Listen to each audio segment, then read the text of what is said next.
You guys, I'm gonna cry. I do believe this is my first party in a year. It's so great to see everyone and to be here for a celebration. For us to be able to honor and support frontline workers with a lunch, with a few words of gratitude, to say we're here to recognize the work you've been doing day in and day out and how much that is appreciated, not only by us, but by those that you have graced with your contributions. Your steadfast dedication to helping others inspires us. We are used to being behind the scenes, and I think that's where we're comfortable. We're not really looking for recognition because this is a passion for all of us. It's our hearts. So just to be honored in that way is special to all of us because we don't look for that. And we really do appreciate it. We're here for the people. Thank you. And so now it is my great honor to introduce Alysse Bryson. She's a strong woman in recovery, an innovative media maven, marketing guru, and gal about town. She has a humorous outlook on life combined with a fierce determination to succeed. What's her street cred? Previously, Alysse was the publisher at Seattle Met Magazine, Seattle's largest lifestyle publication. What's she up to now? Alysse currently serves as the Director of Business Development for King 5. This Seattle's NBC affiliate is the largest TV station in our market. She has also just recently launched a recovery startup, the Sober Curator, this past summer of 2020. Alysse is a very active advocate for recovery. She just stepped off the board after 6 years from the Recovery Cafe and the Friends of the Recovery Cafe Network. She is now volunteering her time with us, King County Recovery Coalition and the Washington Recovery Alliance. Alysse is proud of her Pacific Northwest roots and 14 plus years of sobriety, one day at a time. She is a single mom to her adult son, Jacob, he's 24, and their two Boston Terriers, Roxy and Bella. When she's not stuck behind a computer screen, Alysse enjoys traveling and spending time with her friends and family. She loves hunting for street art and usually has a camera in her hand. Consuming content is what she does best. She loves books, podcasts, art projects, and a good Netflix binge. Take it away, Alysse. Thank you so much, Heather. It's such an honor to be here today. And that was so great to start with the video from the Recovery Cafe. I may have stepped off the board there for this year, but they can't get rid of me. I talk to them all the time. So my name is Alysse. I am most definitely an alcoholic. My sobriety date is May 1st, 2006. So in just a few short weeks, as long as nothing goes wrong, I'll be celebrating 15 years of consistent sobriety, which my dear friend Rita with 45 years and who's 90 years old tells me is 3/5 without a fifth. So I like that math because I used to be able to drink a fifth all by myself in one night. So I am so excited to be here today. I love the work that the King County Recovery Coalition and the Washington Recovery Alliance does. While my day job at King 5 keeps me very busy, putting on all kinds of things, and they most recently gave me a new title. I recently won their Real Award, probably because I'm really a lot, but with that award, I also got a new title as Director of Fun. So I feel pretty excited to be the Director of Fun at King 5. And they are so supportive of the work that I do in the recovery landscape. And they are so supportive of the work I do around recovery advocacy as it relates to addiction and mental illness. And I wouldn't be able to do all the things that I do without their support. And so just a big fan to my day job, and then to my night job, my evening job, my all-consuming baby, the Sober Curator. It was born last summer. I think a lot of things were born in the middle of the pandemic. I don't know about you guys, but like half of my friends have babies, and the other half have startups. So I guess those are all babies, right? And I found myself, as many of us did, with extra time on my hands. And I had always wanted to do something with my recovery in a more public way. You know, when I first got sober, I was on MySpace. I don't think I was on Facebook yet. It was still very, very new, but I was definitely on MySpace. And there were not a lot of options as it related to recovery content. And as someone who has made her entire career in living in lifestyle content, recovery content has always been something that I have just gobbled up. And so when I first got sober, you know, the self-help section at Barnes and Noble was, you know, about that big. And I didn't always love the things that I found in there. And there weren't bloggers, there weren't podcasts. And anytime that you would see addiction, kind of like that story told out in a TV show or a movie, it was usually a very stereotypical outlook on what recovery looks like. And so as time has marched on and I've gained all these different skills and experiences in my career, it's kind of everything that's led up to this point has made me uniquely skilled to kind of launch this lifestyle sobriety brand. And so for a couple of years, I looked around for recovery type magazines because I love magazines. I've always loved magazines. When I was 13 or 12, I used to wallpaper my bedroom with full pages out of magazines. And there are some sober magazines out there, and the role that they play is exactly what they should, but they weren't exactly what I was looking for. What I was looking for was a hybrid between the Rolling Stones and Vanity Fair put together, but just for sober people. That's really kind of what my shtick is. I love pop culture. I'm obsessed with pop culture. And I think that with the recovery movement, as vibrant as it is and as loud as we're becoming, the sober pop culture movement is really becoming something. And so I was watching an episode of This Is Us in the fall of 2019. And there was a scene where, and it's an NBC show. So technically when I watch TV, I'm working, you guys. Isn't that a great loophole? And I was watching this episode of This Is Us, and one of the main characters, Kevin, one of the twins, he's in recovery and he's in a 12-step room. And there was this scene between his uncle, who's an alcoholic, and this other gal that was in the 12-step room with them. And it just was this beautiful exchange of the relationships that get formed in sobriety. And I was like, man, I wish there was more of that storytelling out there. That's what I've really experienced, not just that stereotypical, ooh, shit's really bad, excuse my language, stuff's really bad, go to treatment, and then all of a sudden it's rainbows and butterflies. I'm sorry, but when I got sober, it did not become rainbows and butterflies right away. And even now, over the years, life happens. And so I was like, I really wish there was like a one-stop shop where people can find all the things that they're looking for as it relates to a sober lifestyle.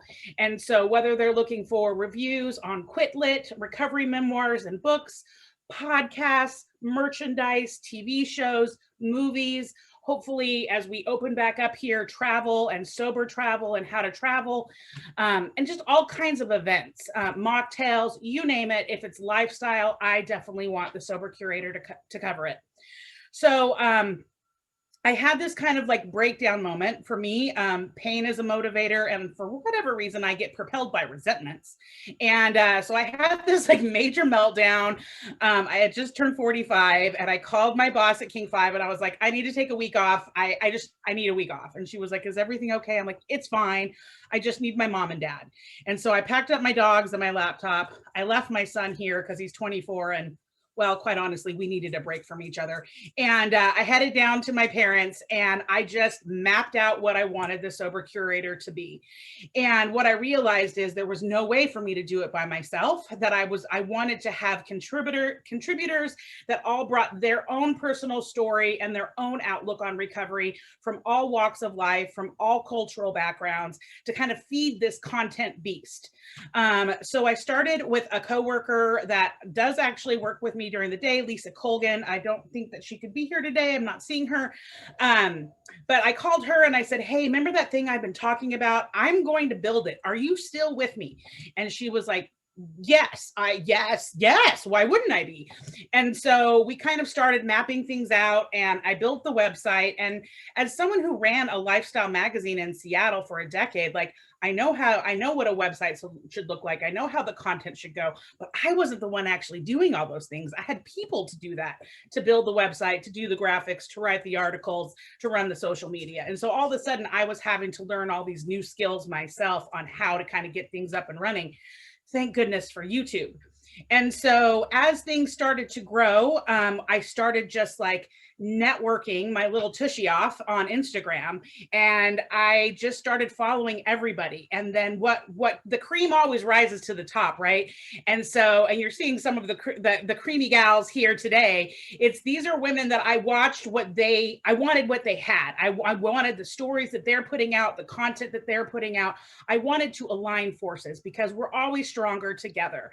And so I would love to introduce to you who I have on the panel today. I'm just gonna, I guess I'm gonna start to the right of me. I don't know how you're seeing it, but Brook is with Seek Purpose. She's a co-founder of Seek Purpose Collective and podcast, and she is up in just outside of Vancouver, British Columbia, along with her partner, Suzanne Logan, also co-founder of Seek Purpose. And I love these ladies. They came into my life in January-ish, although I think I was following them a little bit longer than that. And within a couple weeks, I called one of them. I'm like, so we're just best friends now, right? Like I can just call whenever I want to. And so what I love about the dynamic duo of these two is their different perspectives that they bring to the table. Suzanne has over 30 years of consistent sobriety, and Brook has 4 years of consistent sobriety. And so they definitely bring kind of a different perspectives together. And it's really fun to listen to their podcast and all the things that they're working on. And they are not just sober curators, which is exciting because, you know, we're international. We're in another country. Isn't that amazing? We're in Canada. We also have 2 sober curators down in Sydney, Australia. So I like to say we're international, we're global, we're doing a total global world domination. But these gals are really something, and they put in the work and they walk their talk. And then we have DJ Missing Mei, and she is the founder of The Creative Sober, and her kind of niche is really telling the storytelling around sober musicians and sober artists, which are so important. We know that niche and those industries tend to have a lot of alcohol and addiction issues in them, and sober DJs, you guys, they're like unicorns. So we technically have a unicorn in our presence today. And when I found out that May was just an hour north of me, she's here in Washington, I was like, well, yeah, now we're best friends too. And so I'm so excited that she has joined on board, and there's going to be a lot of fun musical things coming out of projects between her and I. And then Michelle is the founder of Recovery is the New Black. And Michelle was actually the very first person I reached out to as I started reaching out to people as the sober curator, because she was the one I had watched the longest and the one that I really had such respect and admiration for the work that she does in really just carrying that torch of early recovery, especially as it pertains to women, especially as it pertains to mothers, because as we know, the mommy wine culture is really out of control, glamorized in a way that it was never glamorous for me. And I've heard Michelle's story a couple times now. It was not glamorous for her either. And so she has an incredible following. She is also part of the Sober Mom Squad. And I just immediately, Michelle is just very easy to fall in love with, because she too really walks her talk. And so that is my panelist that I have here today. In total, we are currently at 17 sober curators from around the country. We have a sober astrologist that is just outside of Palm Springs near Joshua Tree. We have a sober bartender that is in LA. We have a gal in New Orleans. We have another gal in Chicago. The gal in Chicago is also an acupuncture therapist. Coming out of New York, we actually have my sister, who is not someone in recovery. However, she does not drink just because, and she has her own, she just went into private practice after working in the treatment center realm for nearly a decade, and she just went out on her own. And so she contributes the Daily Lama, which are short one-word meditations for your complete well-being. And I have to tell you, it's really brought my sister and I closer to work together on this project, although there's a lot of bickering, as I'm sure Brooke can attest to. But that's just sister love, right? And then with her, we also have Nikki, who is our wellness warrior, and she talks to us about healthy living tips and exercise tips. We have another gal out of Washington, D.C., who also represents Zero Proof Nation and Booze Free in D.C. We have a gal in South Carolina. Mama K is how she's referred to. She has over 250,000 followers on TikTok. She is autistic. She is fluent in sign language. She's got a set of triplets that are 7, as well as another child who is 8. So it's like she couldn't be here today for obvious reasons. Plus, she has like 18 chickens, many of which are named after the Golden Girls. And then I'm really thrilled. We just added Cynthia Wright, who has the podcast, Getting Your Shit Together. She is a queer Black woman coming to us out of Brooklyn, New York. And man, this girl has some moxie. I am so excited to see what she does. And so this crew that we have been kind of putting together, I don't believe in coincidences. I believe in divine intervention. And I know that all of these women have been placed in my life and have their unique set of recovery skills and missions that they are on. And together, our voice is actually getting pretty loud. So with that, I would love to introduce the gals from Seek Purpose. Thanks, Alysse. Thank you so much, Alysse. What a wonderful introduction. Hi, I'm Brooke from Seek Purpose, the podcast. My business partner is here as well, Suzanne. We started our project about, I guess, 2 years ago, almost to the day as of May. And it was birthed because I was actually on bed rest, pregnant with my daughter, and I was feeling really disconnected from my recovery. I was feeling really purposeless. Like I just felt like I had nothing to do, and I was so used to being involved in service and helping people, and I just kind of like fell off the side because I needed to ask for help myself. I wasn't able to take care of all the things in my home that I needed to do, and I just felt like I had no purpose. And so I believe in a higher power. I call him God, and I prayed and I said, I just need something. Give me something, please. I need something to do. And I was taking a shower and I just heard this voice that said, "Your story, my glory." And so I ran with that. I called Suzanne. She was like, I have to be a part of this. I had absolutely no idea where that was going to take us. But since the pandemic, and especially since January this year, this journey has just absolutely changed my life. I'm meeting the most incredible people.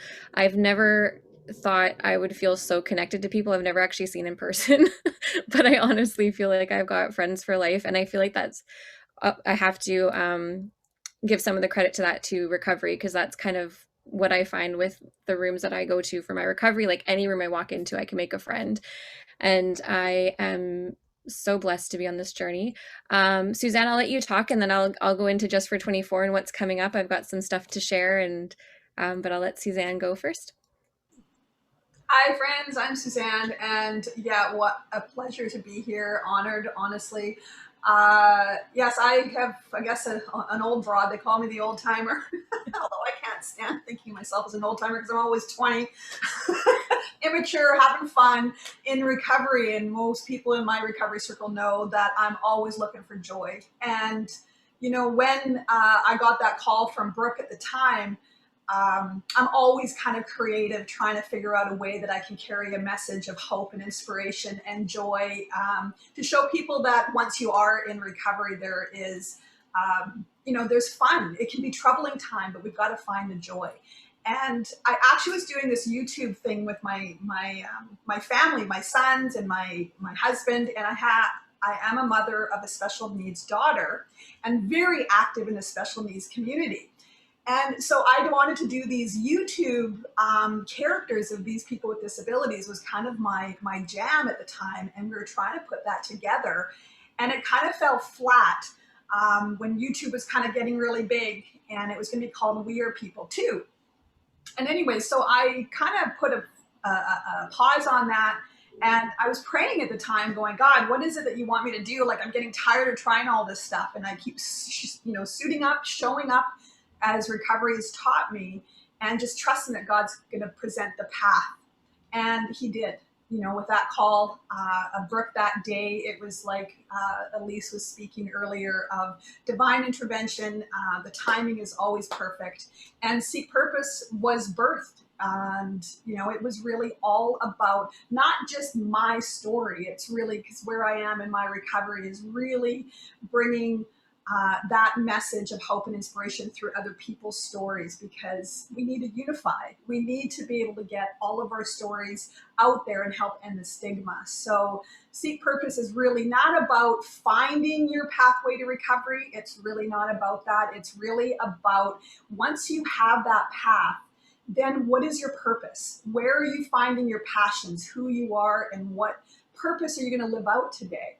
And also, it's not just my life, because my life, I'm self-centered to the extreme, put me anywhere and it'll be all about me. What Seek Purpose is also is we want to bring a full circle around the family and other people that are affected by the person who is afflicted with addiction and other mental health issues. So that's Seek Purpose. We all can find purpose. And Brook, I'll let you take it over. Okay, awesome. Yeah, we've just absolutely adored getting connected with the Sober Curator as well and becoming the Canadian curators. And so thank you so much, Alysse, for opening up our world and introducing us to so many cool things through the Sober Curator. I've definitely learned a lot about pop culture stuff that I'm going to be getting involved in. And we're also hosting a couple weekly shows, the Sober Scoop, where we talk about sober pop culture, and then as well as the Wednesday one we're doing, oh my gosh, my mind blanked.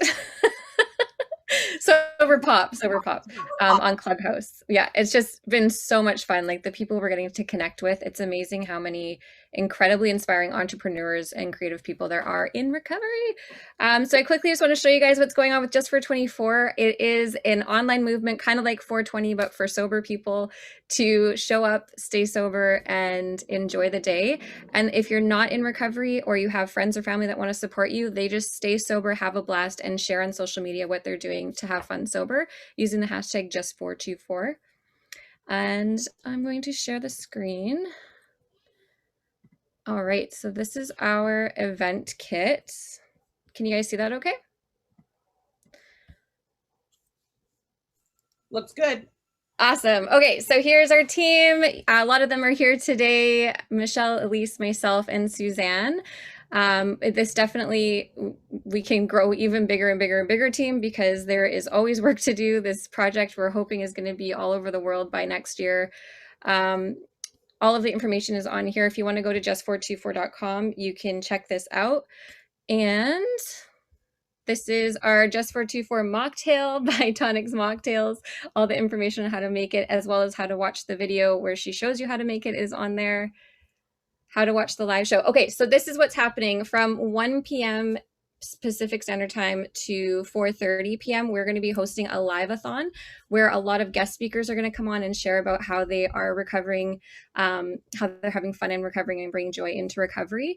And we have a bunch of prizes to give away as well. So it's going to be really exciting. I hope all of you guys can join us there and support it. And again, we've got our event partners. You can download social media posts, logos, overlays, everything's done for you. So if you aren't creative and don't know what to do, you can just head over here, download it, and post it up yourself. And this is our guest lineup, which is just huge. And we are absolutely so grateful for all of these incredible people that have stepped on board. And this is everyone who is giving away prizes. I'm just going through it quick because I know we don't have a ton of time, but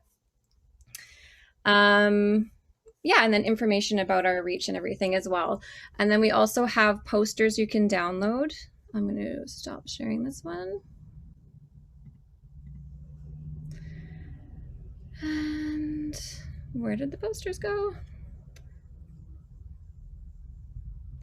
I'm just going to try and find the posters. Do you want to talk a little bit more about the event while I bring those up, Suzanne? Again, Just for 24 was really birthed, a divine intervention in my basement, in literally sitting on the floor trying to figure out an event. And we jokingly said it was in April. And I jokingly said, oh, we should do 420, ha ha ha. And Brook had said 424. So we call it kind of like the 420 sobriety day, but on 424. And it is really all about finding the joy and finding the fun. And I don't think we can do that without coming out on our social medias and sharing about what we love to do in recovery that's fun. And it can be everything from, we've got people that are gonna be jumping off cliffs, we've got people dancing, riding bikes, motorcycles. I mean, we want that particular day on April 24th is just to us unify. It doesn't even matter if you're in recovery, if you're supporting somebody in recovery, and you found the posters. I did. Awesome. Yes. Okay. So I added a couple new ones, Michelle. There's you. And Suzanne. Yeah, so you can download all of these on the Just for 24 website, post them up on your own social media, on your Facebook, wherever, and just let people know, like, this is what we're doing. Just for 24 is going to be our day to celebrate sobriety and support recovery. We also will be posting a bunch of recovery nonprofits that people can support, because we really want this to be a space where people can feel good about giving back as well. And our goal actually in the future is really to get, like I say, ending the stigma is things like going into a restaurant with our families, and being somebody that can't drink is always a difficulty. It's always like, have a water, have a Coke. We really want to be able to get the restaurants and spread the word to be able to have them available, just like a vegan menu or a gluten-free menu. We want to be able to have people come into a restaurant, and instead of being handed that drink alcohol menu, that we can actually have a booze-free mocktail menu that can be special for people who want to have that experience going out without having the booze and the effects of that. So that's going to be something we're going to be working on much more. Alysse is wonderful. She's got a great restaurant in town in Seattle that is taking this on. Maybe Alysse, you might want to share about that, because that's pretty exciting. I would love to. So for those of you that are in the greater Seattle area, Bounty Kitchen is going to have a Just for 24 mocktail on their menu on Saturday, April 24th. They have I think 3 locations now. I know 2 for sure. One is up on Queen Anne. The other one is in downtown South Lake Union neighborhood. And so I will make sure that Heather gets all of the information, and that you guys get access to all of this information with links to the media kits and the downloads and the links to the Facebook page and all of the places. But you can also go to the sobercurator.com, because that's what that resource is there for. So next up, I would love to introduce Michelle Smith with Recovery is the New Black, so she can talk to you a little bit about what she is doing. Hi, everybody. I'm Michelle. I am in Vancouver, Washington, so not far away from all of you in Seattle. And I founded Recovery is the New Black 4 years ago. I have 20 years forensic experience working for the Department of Corrections between Oregon and Washington as a substance abuse counselor and mental health specialist. And I fell into the mommy wine juice culture as a professional, as an addiction specialist. And that shame and stigma was really hard to ask for help when I am showing others how to live this way and the tools they need to be successful. So I am 4.5 years in sobriety, which is amazing. And I really saw a need for an underserved population of women, such as mothers, where especially in the pandemic, I feel that the only time I'm seeing anybody supporting moms is the alcohol industry and big alcohol. And they're definitely reaching, moms are reaching for comfort and this external solution to an internal problem. A lot of things are unfamiliar to us right now. And there's a lot of, uncertainty. And so we reach for certainty where we can find it and ways to cope. And alcohol is very accessible. So, I can relate. I have passion. To support these women and their children, just getting the support they need, regardless of society, how it shames the sick. I work with pilots and engineers and doctors and nurses and teachers. And that's my passion. And that's what I'm doing virtually, is really trying to end the stigma around people getting the support that they need, and really test driving sobriety to see if it's something that they can do. There's not this rock bottom and normie, that there's these 50 shades of gray, and we can experiment with our relationship with alcohol at any time and lean in and get curious about possibly having a problematic relationship with it. So really trying to nip it in the bud is really my mission of, let's get curious about, is this adding value to my life, or is it taking more than it's giving me? Because we reach for this benefit, it's doing something for us. And so let's get curious about that and make changes if at all possible before we get into a position of dependence and abuse. And so that's where my passion and my heart is, you know, from Portland all the way to Seattle and the I-5 corridor, really just trying to recover out loud and end the stigma, especially around professionals and women with children. And so I've been taking over the virtual space. I just uploaded my TED Talk was just uploaded on this exact same topic. I am working with these amazing women that is just so incredibly, I'm so excited to find like-minded people who are just passionate about being authentic and not saying that I'm not anti-drinking. I think we all are pro-sobriety. And I think there's a big difference between shaming in the recovery space. And I feel the vibes from everybody that do you, but I'm going to show you a way that doesn't lead to judge chambers, the back of police cars, and hospital detoxes, which is where I ended up. And so we can really find anywhere to take that look at our relationship with alcohol before we hit a rock bottom. We can create our own and live a life that's extremely beautiful. I'm living a lifestyle I wouldn't imagine ever escaping from, but I never could have said that or would have said that early. So we're just going to go out there and show that sobriety is amazing. And if anyone's curious about what that looks like, 4 for 24, let's give it 24 hours. Let's see the benefits. Let's see how you feel. And day by day, moment by moment, it might be a lifestyle that you might absolutely love as well. So that's a little bit about me. Happy to be here. Thank you so much, Michelle. And last but most certainly not least is DJ Missing Mei with the Creative Sober. Please let us know what you have going on over there at your podcast. Hi, everyone. My name is May McIntosh, she, they, or also known as DJ Missing Mei. And I am the curator and founder of the Creative Sober, which is an online community for sober, curious creatives. It was just really an initiative that I started in September in commitment to my first year in sobriety. So currently I'm 21 months sober. Still feel really, really new to this and raw at times. But the Creative Sober definitely keeps me engaged, and also meeting folks who are in the creative industries who want to have a voice, who want to have somewhat of a network or connection or a place to go where they could feel like their voice is being seen. So we've elevated that process into highlighting or showcasing their art. So we've got a lot of music coming through the community. I speak to authors, painters, artists, whatever's underneath the creative umbrella has been coming through the Creative Sober. And it's been, at this point, an organic process. So there hasn't been a real big promotion push or anything of the sort yet. I think the up level is joining the team of the Sober Curator. So I'm really honored and humbled to be part of this team. And just watching all of you and what you're doing for the sober community is just super inspiring.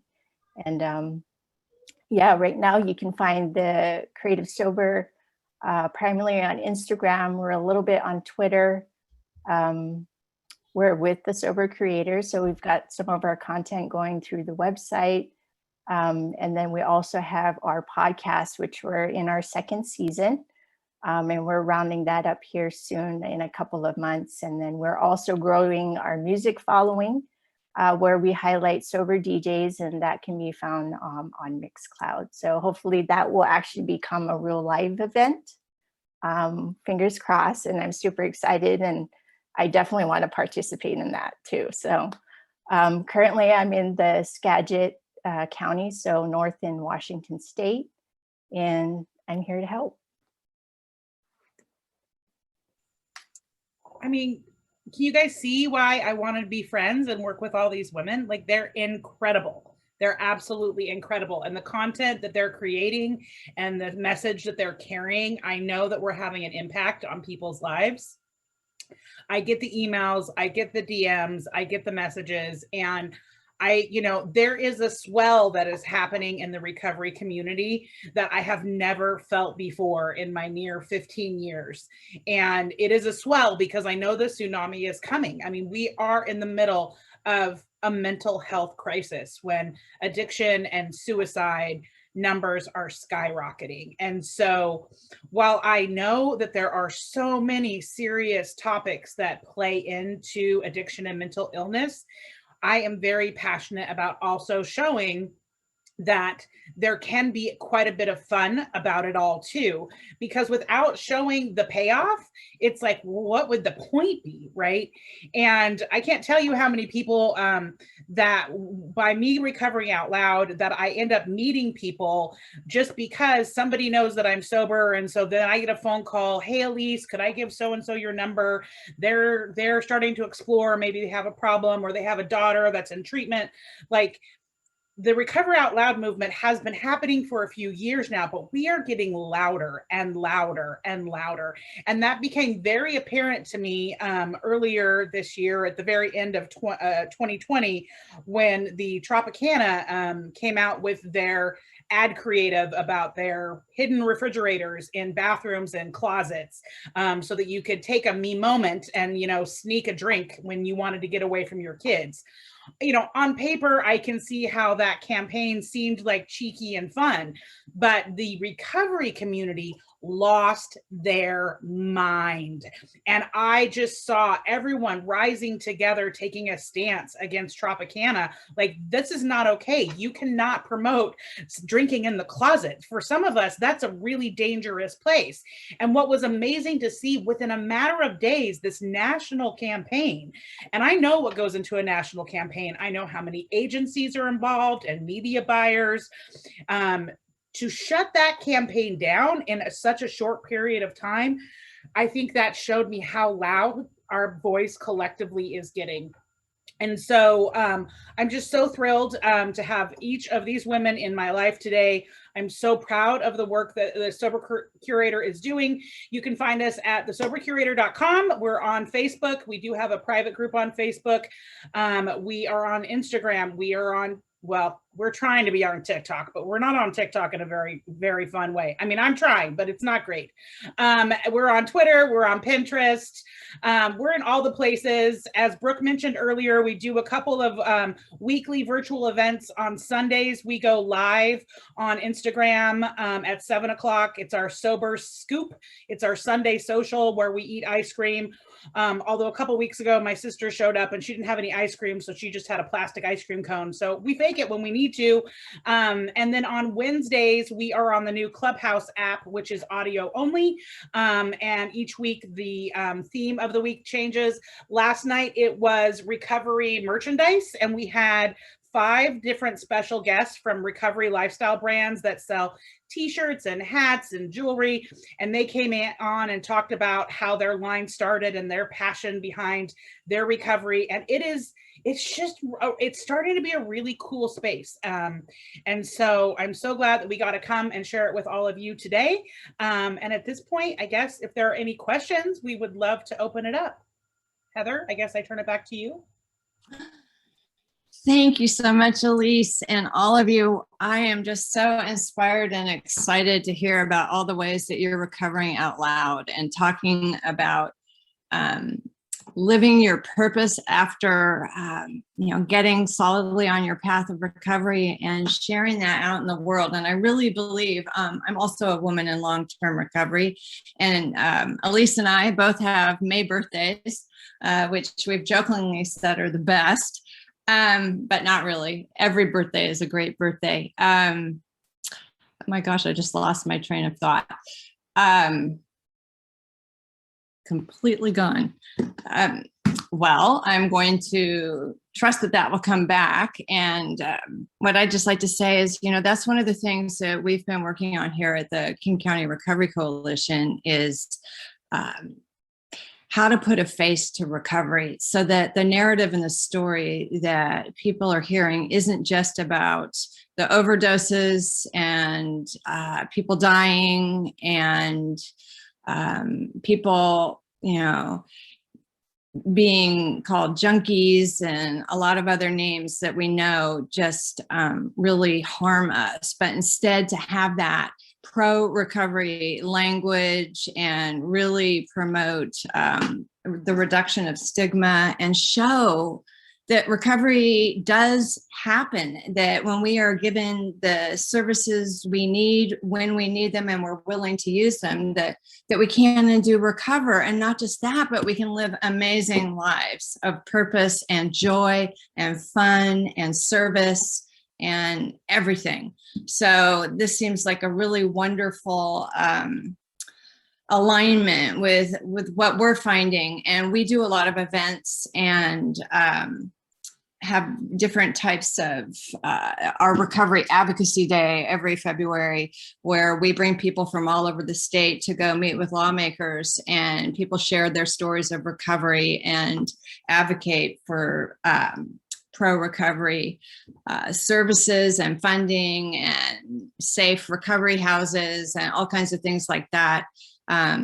This year, we're hoping again, in fact, this is the first time I'm saying it here for our KCRC audience, is that our annual event, Recovery Day at the Mariners, is a go, and we will be hopefully gathering this September on September 12th to celebrate recovery out loud and proud at T-Mobile Park. And we would love to have all of you and your folks join us. We have a rally that goes from Occidental Park down to and marches down to T-Mobile. Last time it was 200 people, and once they got into the stadium, there was just under 1,800 of us that were there celebrating recovery. We had people throwing and catching the first pitch that were in recovery, and all kinds of booths and activities for people to take part in, drawing gifts of their recovery, sharing their recovery stories. Really a lot of fun. So we would love to have you join us there. And I have some questions. Let's see if I can pull these up. Okay, so this is for everyone.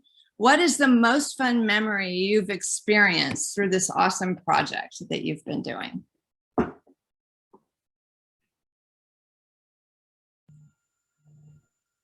Oh, I'll go first, I guess. The most fun is truly the relationships that I've made. Please know that these fabulous women that you see on the screen with me today, I have never met any of them in person, but I have them all in my phone, and we text on a fairly regular basis. And one of my favorite moments was a couple of weeks back. I was on the phone with my sister, who is on the East Coast, and we were talking about things that were related to the Sober Curator, and she started talking about Nick, our sober bartender from down in LA. My sister just thinks she's amazing, and almost was like, can we make her one of our sisters too? And I was like, wait, am I being replaced? What's happening? But we were laughing about something, and I said, well, let's just ask her. Let me just dial her into the call. So we dial, and so Nick picks up the phone, not realizing, thinking she's getting me, but then she gets me and my sister. And trust me, after you meet my sister and you realize how much alike we are, like two of us is a lot, you guys. Like, I'm a lot by myself, but two of us, whoa. And so here's Nick, and she's got me and my sister. And so we're laughing and we're talking and we're cracking each other up. And then something came up in the conversation about Brook, and I was like, well, let's just dial her in. This is like old school party line, right? So then Brooke answers the phone, no idea that she's going to get three of us. And so then the four of us are on the phone, and we are just cackling and making all these jokes and cracking ourselves up. And then it was like, we should really do this on Instagram Live, because if we think we're this funny, there's got to at least be two other people out there that are going to think we're this funny. And because that's what I got sober for. I didn't get sober to cry all the time. Trust me, there have been a lot of tears in recovery. I have lost friends in recovery. I have been through emergency heart surgery in recovery. I have survived cancer in recovery. My son was diagnosed with Crohn's disease and have had major complications. There are so many sad things in recovery. But if I don't focus on the fun things and the funny things and the things that bring me joy, as someone who also really struggles with depression, I can get very down and very like, what's the point in life? So for me, hanging on to those moments of joy and laughter and laughing at myself and laughing with other like-minded people, like that is really what propels me for going. So that particular phone call I thought was pretty funny. I think your exact words when I picked up the phone was, "Are you sitting down?" I'm like, what? You had the best mocktail name I've ever heard in my life. I think it's still top secret, so I won't let it out. But that was amazing. There was the other one that my sister said we could talk about, the Oprah Jen Free, because we were coming up with celebrity mocktail names that were obviously alcohol free, and so Oprah Jen Free was one. And we wanted to do a coloring book, and like, you guys, we are not short on ideas.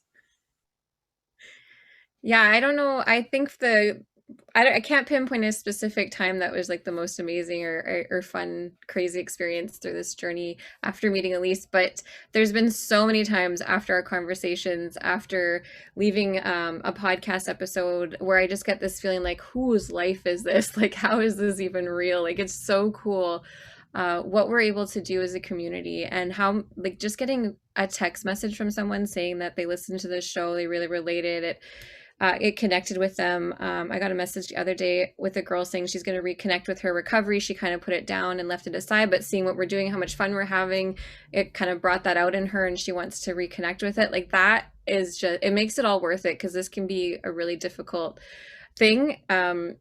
Recovering out loud is not easy sometimes. There's a lot of stigma still, even from within the recovery community, on what's appropriate, what's not appropriate. There's a lot of comments, there's a lot of opinions. So, sometimes you don't know if you're making a difference. So getting those kind of messages just really like lights me up and keeps me going for sure.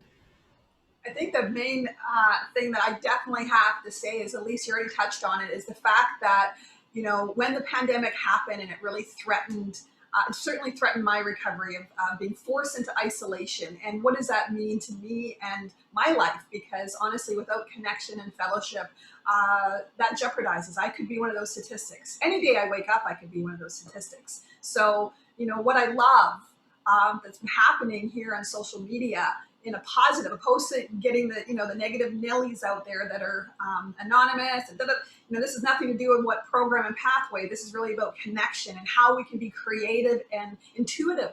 And, my special needs daughter, when I started doing Zoom meetings, I actually sat there and thought, something, you guys should do Zoom meetings. And I started Zoom meetings for her little group of community. And now it's a big thing. Every day at 4 and 8, they're on. And then we have Zoom parties and we do crazy stuff on Zoom that you can have fun and you can have connection.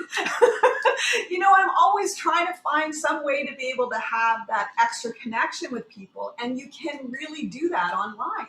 I mean, we had the Sober Pop Wednesday night and we talked movies. Okay, this is when I really knew, Alysse won't mind me saying this, because this is when I really knew she was one of us. Like, she's really one of these ones that just takes stuff, and she went crazy on 28 Days. I think that was my happy joy moment when she went with this movie that we talked about, all these movies, and her favorite movie is 28 Days with Sandra Bullock, and she literally went out like an obsessed crazy woman that she is, and she went and got all of these things to recreate the scene and these little peeps. And I was like, she was showing us, and I was laughing and giggling. And then I'm like, oh, you forgot about the baseballs. She ended up going and finding the baseballs, and the stuff like that we can actually do to connect, and it's important. So yeah, thanks. I just so grateful that one person reached out to make a connection, and then this is what's starting to happen. And getting that message out there is important. Yeah, I second and third and fourth and all that. Connection is very huge for me. And, like Alysse said, I haven't met any of you in real life, but I already feel that bond there. And even better that it's based on sobriety, and so like, I truly believe the opposite of addiction is connection. And just through all of this, that to see what your message is and how it all ties in together, there's a higher purpose for all of it.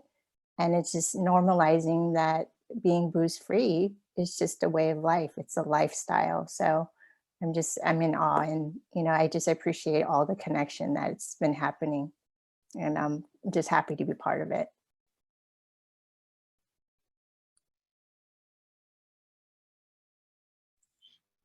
Thank you. Such great answers. Let's see. What else do I have for you? Just one sec.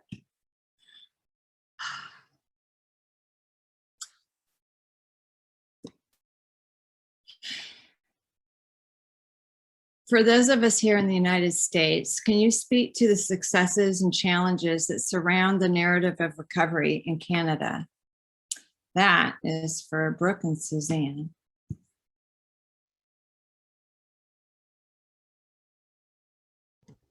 You're muted, Suzanne. I'm trying to find mute. There's a TikTok that I definitely did about find the mute. Anyways, what was the question again? Could you repeat that? Yes, it was asking about the narrative of recovery in Canada. Just one sec. Can you speak to the successes and challenges that surround the narrative of recovery in Canada? Well, we're really grateful for those of you who are here. We hope that you show up next Saturday. We have a guest coming on, and his name's Giuseppe Gansi. And you guys are talking about the Mariners Recovery Day. And he kind of came on board last year, and he is kind of like the father of recovery voice for all of us that is really impacting Canada. Definitely started in BC. He started a little event, kind of like what we're kind of doing on September 9th, which is the first Saturday of September. And he started with 7 tables. Everybody was really, laughing at him, not wanting to be a part of it. And 7 years later, actually, it's turned into something that is, I think last time, 22,000 people showed up in New Westminster, and they actually adopted themselves as being the recovery capital. New Westminster is a recovery capital. And from that, there has been so much positive influence that has been made here in Canada. So much, in fact, that we got involved with a motion that he and a bunch of supporters went to the House of Commons to pass a bill called M40, which is not just to talk about recovery one day, but to make September a national recovery month. And unfortunately, it didn't get passed with the timing, but it isn't ending. But we went out and got petitions, and things have really impacted here in Canada. And every city now has a recovery day, and sadly, last year with the way things went and the virtual change, we still adapted. He adapted, and I'm excited about what's going to happen this year in September. It's going to be great. That's fantastic. Here in the United States, September is also our National Recovery Month. So we'll all be celebrating out loud and proud in September. And we had to completely shift our activity from the Mariners to a virtual event. What we did is we had a Discover Recovery scavenger hunt that people could be self-directed and doing all these different things on the list, some of which were, like writing in sidewalk chalk, positive comments for people to see, or we had like a list of podcasts and books and movies people could watch, like the Anonymous People, or things like your podcast that they could listen to and get points. And then everybody posted pictures of themselves in a Facebook group. And commented. We had people that were registering to vote for the first time and doing the census and just doing all these really fun things. And it was great, but it was not the same as all being together and having that shared energy of everybody in recovery and being so excited and happy to be there. So I'm really looking forward and hoping that we can do that in person this year. We'd love to have you guys come down and join us. Let's see, I had that question. You guys in the audience, if you have questions, now is your time to drop them in the chat for us. I just wanted to say, Michelle, I am just so touched by what you're doing for moms in recovery and really pointing that out. Oh, is she off or is she still here? Did she go already? Had to jump to a 2 That's o'clock. right. So That's right. look off plan. For me, that was a really hard thing to like go through in my recovery. I had 10 years at the time when I had my daughter, and oh my God, I remember being outside my house and just sobbing and not knowing why, but feeling so disconnected from my recovery. So I just think that's amazing that she's really focusing on that and shining a light on, you know, how much support is necessary when you go through that. It really does take a village. I think the great thing about, and I know Michelle's not here, but we actually, Brook especially works with a group here that's a Mother's Recovery Society. And, you know, one thing that actually has been a silver lining with the pandemic, once again, because me too, I sobered up as a single mom, trying to get recovery and support, tracking around 3 kids. It's so difficult. And again, having this opportunity to be able to have so much available to moms to show up with the kids and, you know, feeding and lunchtime and walking around the kitchen doing the laundry. I don't know how many times I've been to women's meetings and seeing that just, you know, I get emotional sitting there because I just wish so, like, I honestly wished, I wished I had that. And I sit there and think of all the moms that I've known that didn't make it in recovery. They just didn't have, the single moms especially. I was lucky I had a partner, a boyfriend that actually helped me with the kids to get to some of those meetings. We did have childcare in those meetings back in those days. Now you can't do that because of all of the criminal record checks and all the rest of it. But, you know, we've lost a lot. We've lost a lot because we just can't connect. So, you know, what Michelle's doing and the Mother's Recovery and so many out there with this type of recovery is, oh, it's so wonderful. Well, and I'll add to that, like the Sober Mom Squad, Michelle's been on King 5, but then most recently, in addition to her TED Talk, they were also on the Today Show. So there's definitely a movement happening for sure. And I am also a single mom, and you know, I got sober when my son was 9. And I would take him to meetings with me and just throw some headphones on him and, you know, put a video game in front of him and it was fine. But it was hard. It was hard figuring out how to juggle it all. Like knowing that, you know, so many people told me, if you don't put your recovery first, you're going to lose everything else. And I'm like, wait, but I'm the only adult in the house that's got to clean the house, pay the bills, do the grocery shopping, do the laundry, do the homework, you know, get my meetings in. And like, it's a lot. And so, you know, he's grown now, so I don't have to deal with as much as that anymore, but I definitely have a soft spot for women in recovery with kids under the age of 18, because that is, you know, single or with someone else, it's not easy. It's just not easy.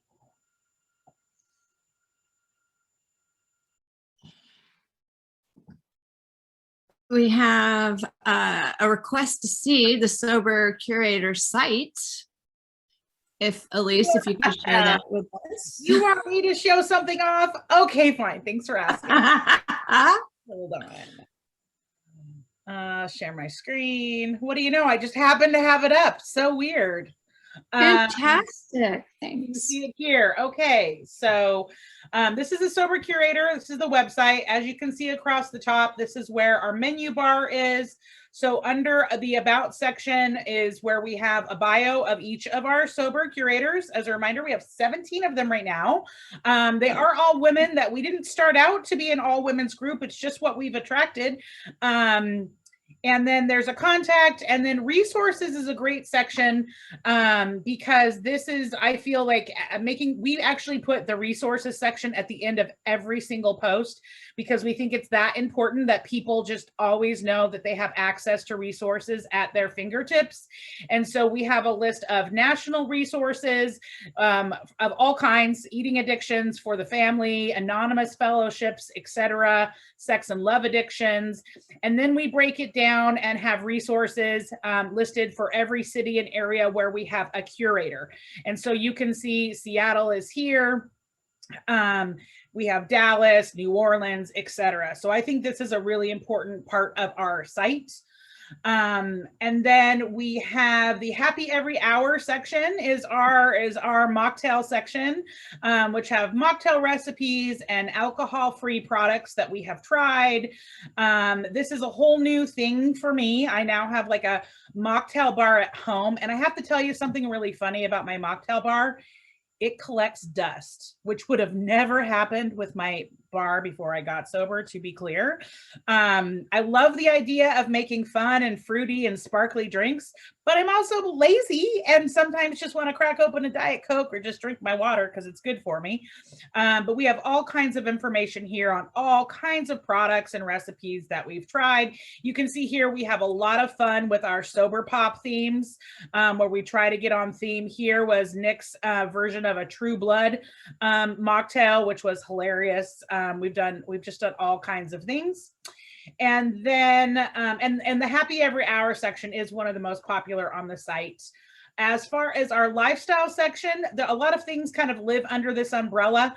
We have the add to cart section, which is all of merchandise that are sober small business owners. Enough is a Feast is kind of our health and wellness. Curated crafts. Honestly, this section is just for me. I put up crafts that I make, and you can see me putting together a Lego set. You can see me doing diamond painting. It's not a must read, but I enjoy crafting when I find the time. Sobriety in the City and What a Trip are our travel sections. We haven't spent a lot of time here yet because, global pandemic, but our goal here under Sobriety in the City is that we build out a resource of how to have the perfect sober day in various cities around the country, including Canada. And then What a Trip is about taking sober trips around the world and how to just navigate the world as a sober person in recovery. I learned, as someone who flies a lot for work, or I was flying a lot for work, I learned the tip that if you're having a little anxiety moment at the airport and for whatever reason you can't get somebody on the phone, just go up and ask an attendant to overhead page a friend of, could the friend of Bill W please come up to the counter? And I've actually used that and it does work. It's amazing. It's amazing how many of us are out there. In the entertainment section, we have Recovery Podcast Land. So this is where you're going to find the Seek Purpose podcast. You're going to find the Creative Sober podcast and other podcasts that we've reviewed. Play It Again is our music section. Movie Night with the Sober Curator is where we cover the TV shows and movies that we've reviewed. Sober Pop is where we talk about Clubhouse and talk about the schedule for the month and the upcoming themes. And then the Sober Scoop is our newest endeavor. This is where we have the recap videos of us basically just eating ice cream live on Instagram on Sunday nights and saying whatever comes out of our mouth, which is sometimes not at all filtered. Quit Lit is our section of book reviews. And then I'm very proud of the Sober Spotlight. The Sober Spotlight is where we go and interview extraordinary people from all walks of life doing extraordinary things in recovery. And we go and we interview them off camera. Nothing's recorded. We just take notes, kind of old school style. And we just are collecting all kinds of stories of people in sobriety. There's May, you can see her right there. Ray Newland, super cool guy from the East Coast. He started Living Proof Sober Homes and another scholarship. He's a really cool guy. This is Leslie, who was the gal I mentioned at the front, who has like 250,000 followers on TikTok. She is a hoot. This is Lauren, who is our gal in Chicago. Not everyone in this section ends up being a sober curator, but I'm a softie. It's like after I spend an hour on the phone with someone, I'm like, hey, you want to be a sober curator? Like I kind of can't help myself. Under the Sober Spotlight section, we also have a Pay It Forward section. And this section is where we list out nonprofit organizations that are related to recovery. So we are growing our list here. We have national, and then we do break it down by city. If you would like your organization to be on here and it's not already, please feel free to reach out to me directly, and I will most happily get you up on the site. As you can see, we do have the King County Recovery Coalition as well as the Washington Recovery Alliance listed here. And then Speak Out, Speak Loud is a section where it's kind of a potpourri section. This is where if people have something that they're really proud of and they want to post it, we provide a safe space that they can post it. So in this case here, a gal wanted to write her story about going home for the holidays for the first time sober. We had another gal who she wanted to write an essay about her first 100 days and just really wanted to be published. And so I just want to be able to provide a platform where people that are creating content around their stories have a place to share it. And then our last section here is Spiritual Gangster. And this is where we have the Daily Llama, which again is our short one-word meditations that my sister does that have a corresponding quote and then her meditation for the day. The Daily Llama is only available Monday through Friday because the Daily Llama believes in self-care and takes the weekends off. And then we have our Sober Cast, which is monthly astrology with a sober twist. And this is our sober astrologist that's down. Basically, Joshua Tree is in her backyard. And this is not your typical horoscope. She is very much in tune with the stars and the galaxy and the moons and the patterns and stuff I don't understand, but she really breaks it out by day and throughout the month. And I just love how she kind of puts a sober twist to it. And then Alter and Ego is kind of a section that we are slowly building out. This is another one done by my sister. She has a real passion around spirituality and how it relates to recovery. She was at one point in her career an ordained minister. She's graduated from Princeton with her doctorate in theology. And so this is a place where we plan to build out more around spirituality. At this point, we have roughly 250 articles up on the site, and we're not even a year old yet. We're about 9 months old. So I feel really proud of the progress that we have made, and there's just so much more left to do.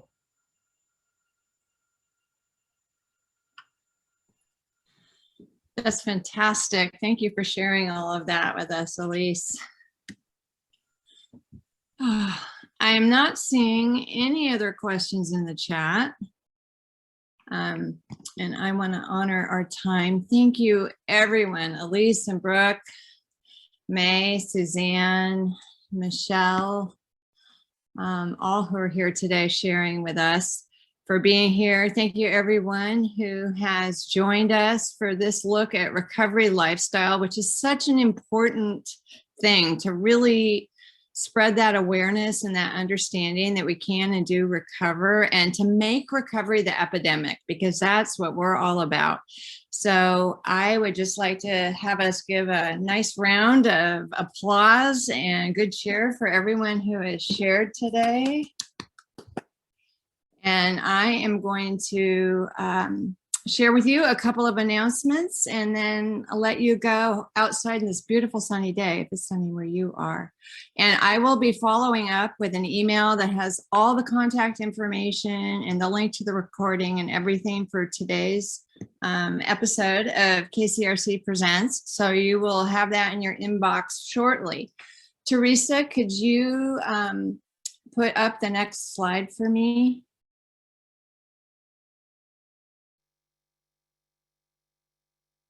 Fantastic. So next month, May, will be our 13th, I think. Yes, our 13th KCRC Presents. We started KCRC Presents as a direct result from COVID to try and offer content and connection for our community. And so we'll be celebrating our year and also featuring the nominees of our Gratitude for the Frontlines campaign. So you'll be hearing some of their stories, hearing from their coworkers, from their colleagues. We'll be taking a look at the impact of the pandemic on frontline workers in behavioral health and their lives this year, and beginning to talk about Mental Health Month, which is also May. Could you go to the next slide, Teresa? So KCRC, King County Recovery Coalition, is partnering with NAMI Seattle, and it may become a statewide thing, so Washington Recovery Alliance as well, with the Washington Trails Association, and we are going to be doing a hike for mental health during Mental Health Month, and this will be a weekend. I think it will be the 23rd or the 22nd of May, whichever one is that Saturday, where we're going to invite everyone to get outside for our mental health, for our recovery, for our well-being, and either do a self-directed walk on a trail or a hike of some sort. And I think also in King County, we'll be having a like group hike that people can go to and socially distance and physically distance and be safe, but yet be together doing something for our health. So we'll be using the hashtag of Hike for Mental Health, and you'll get more information to come. Next slide, please.